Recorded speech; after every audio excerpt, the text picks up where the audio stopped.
कर्मणा हस्ताभ्याम पद्भ्याम उदरेण शिश्ना।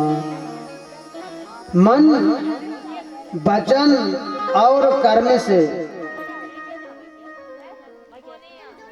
जो भगवान का चिंतन करता है, भगवान उस जीव का कल्याण करते हैं। अब महाराज, मन तो भजन करने में लगता नहीं,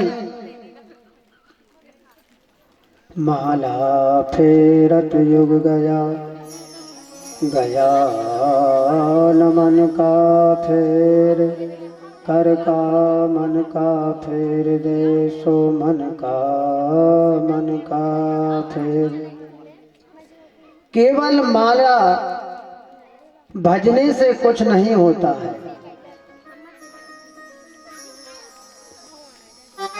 मन यह बड़ा चंचल है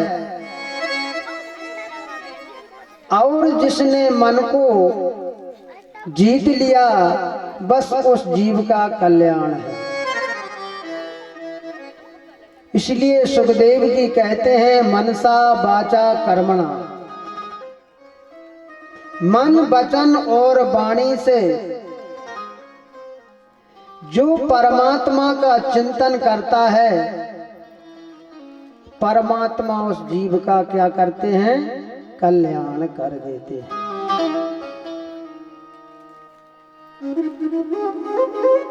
सुखदेव जी महाराज बैठे हुए हैं और भगवान श्री नारायण श्रीमद् भागवतौ महाकथम मुनया शर्वेन्द्र सिद्धारसा। सुखदेव जी बैठे हुए हैं, धर्म सम्राट परीक्षित जी बैठे हुए हैं, अनेक अनेक ऋषि मुनि वहां पर विराजमान हैं और श्रीमद् भागवत कथा का रसपान कर रहे हैं।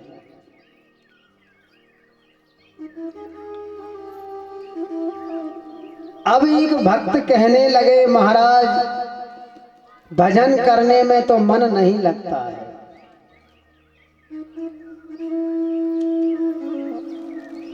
माला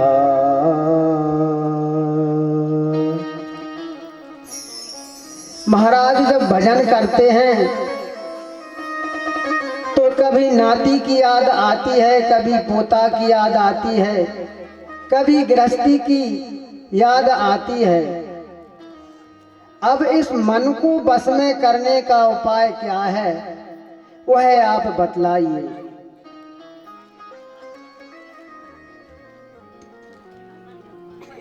हर प्राणी के अंदर, हर जीव के अंदर भगवान का वास है। ईश्वर वंशु जीव अविनाशी, हर जीव के अंदर उस परमात्मा परब्रह्म का वास है। यह जीव आत्मा अजय है, अमर है। भगवान श्री कृष्ण गीता में कहते हैं, नैनम छिन्दन्ति शास्त्राणि नैनम दहति पावका। यह जीव आत्मा ना किसी अस्त्र से मारी जा सकती है, ना किसी शस्त्र से, ना अग्नि इसको जला सकती है, ना जल इसको गला सकता है। यह जीव आत्मा अजय और अमर है। जैसे कि अपन वस्त्र पहनते हैं ना, जब वस्त्र फट जाता है तो दूसरे वस्त्र को धारण कर लेते हैं, उसी प्रकार यह जीव आत्मा है। जब यह शरीर पुराना हो जाता है तो उसमें से निकल करके दूसरे जीवात्मा में वह शरीर में प्रवेश कर जाती है। इसलिए आचार्य सुखदेव जी कहते हैं कि मन है जो वह बड़ा चंचल है। अब मन को बस करने में आसन को जीतना पड़ता है। जिते स्वाजितासनो जितेंद्रिया,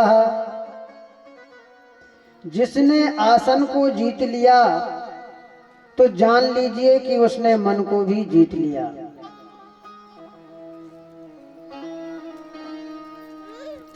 पहले के समय में क्या होता था, हमारे हिंदू सनातन धर्म में जो शिखा है ना, जो चोटी, यह ब्रह्मरंध्र है। और यह सनातन धर्म वैदिक संस्कृति के अनुसार प्रत्येक हिंदू की शिखा होना चाहिए। क्षत्रिय लोग यज्ञोपवीत, ब्राह्मण लोग यज्ञोपवीत जनेऊ को धारण करते थे, गले में कंठी पहनते थे। अब तो महाराज क्या होता है कि जब विवाह होता है तो उस समय में दुर्गा जनेऊ हो जाता है और कहते हैं महाराज अब इसको निकालना कब है। 24 घंटा भी जनेऊ के लिए धारण नहीं कर सकते। यज्ञोपवीत में इतनी बड़ी शक्ति है, इतनी बड़ी सामर्थ्यता है, उसके अंदर देवताओं का वास होता है। उसमें ब्रह्मा विष्णु रुद्र 3 देवता होते हैं, उसमें 3 धागे होते हैं। महाकाली, महालक्ष्मी, महासरस्वती, तीनों देवियों का वास होता है।